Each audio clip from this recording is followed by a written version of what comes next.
now my rambling is over, let me go ahead and cut the music real quick. Beautiful playlist that I have by M4S on Spotify, by the way. Anyways, the Batman, the Bat and the Cat trailer came out recently.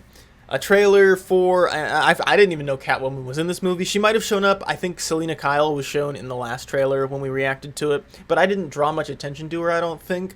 Or at least she didn't stick around in my head long enough for me to really acknowledge it. It was really more focused on the Riddler and the Penguin. And that was really what grabbed me. But in this trailer, I'm assuming they're going to focus more on Batman and Catwoman. And the first shot here is of the Batmobile, so let's go ahead and see where this goes. That is Bruce Wayne. That sounds beautiful. Sorry.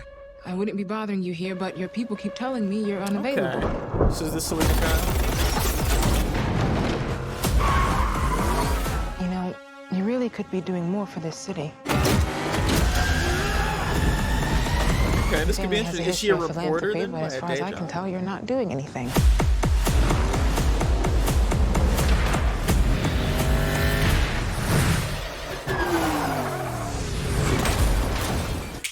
These are scenes from the first trailer.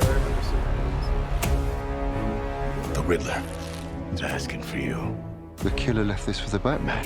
Why is he writing to you? Oh, I'm very excited for the mystery solving portion. I've been trying to reach you. Riddler's latest. It's all about the Waynes. If we don't stand up, no one will.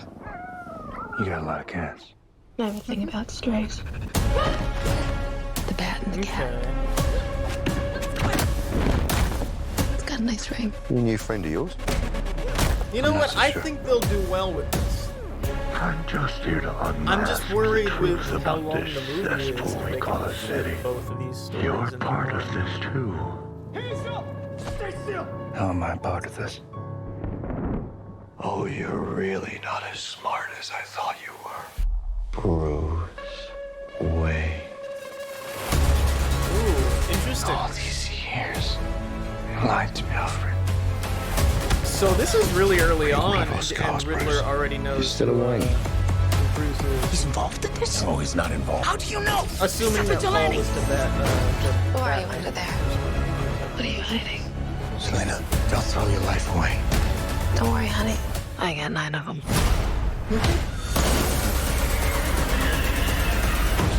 It can be cruel, poetic, or blind.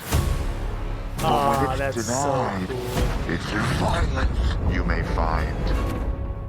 Justice. The answer's justice. Come on, vengeance. Let's get into some trouble.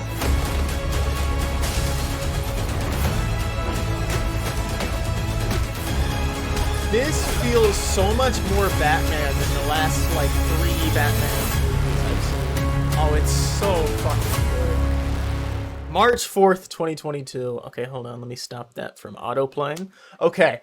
March 4th, 2022. I thought it was coming out earlier than that, but that's no big deal. I actually expect it in January.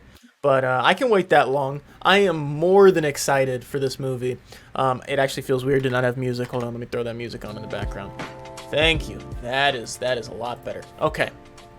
As I was saying, this is going to be an amazing Batman movie, to me at least. I remember, obviously, I'm not a big fan of the Ben Affleck Batman movies or any of the recent Justice Leagues. I haven't been able to sit down and watch past 30 minutes into either version of the Justice League movies.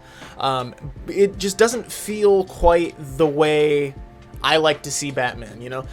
Christian Bale's Batman movies were phenomenal. I technically haven't seen the third one, and I know it's a big running joke by now that I haven't seen a lot of movies or TV shows for that matter, but I've seen enough clips to know that it's not my movie. I'm not a big fan of Tom Hardy's Bane. I am a fan of Tom Hardy as an actor, but just something about that. Bane to me has always been the Batman and Robin, the old school movie, the giant muscular brolic Bane, so that's what threw me off on that. But anyways, back to this movie before I ramble on about that for an hour.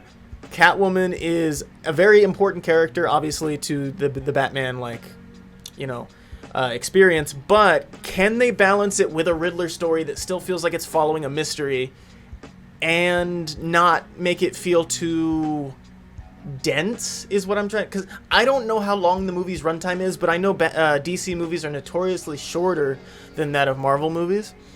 So their biggest issue sometimes has been pacing in movies like I think it was Batman v Superman, or it was either Batman v Superman or the Joss Whedon's Justice League had a really bad pacing issues. One of the two. That was like my big remark for that, and then I turned it off because I haven't finished either of those movies either. But I'm very excited to see this movie, and I will be seeing it in theaters. No Way Home has really got me back in the mood to go into theaters again, so I'm really excited for that. So I will check it out, and I will be happy to talk about it on podcast when we eventually do get to that time.